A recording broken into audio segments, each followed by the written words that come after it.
Etrafında gezip dolandım, seni sevirem demeye utandım. Bir gün bileceğine inandım, saf eşkimiydi ehtimandım. O benim kısmetimdi sandım, cesaret etmedim, yılandım.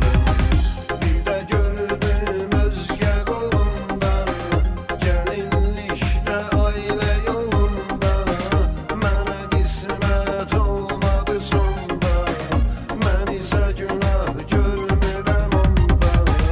Yaşayır özgə soyadımda, bəlkə qalmamışam heç yadımda. Baxma yoxdur indi yanımda, amma o mənim canım qanımda.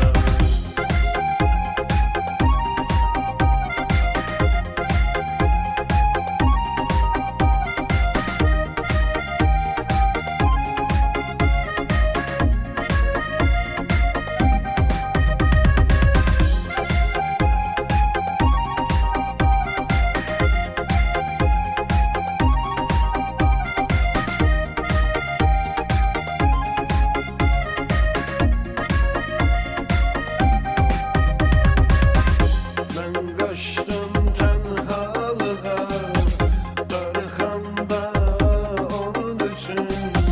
Gözlərin yaşla doldu, ağladım için için. Bu sevgi bir günahdısa, bu günahı mənə keçin. Bırakın bu günahımla bir ömür tək ömreliyim.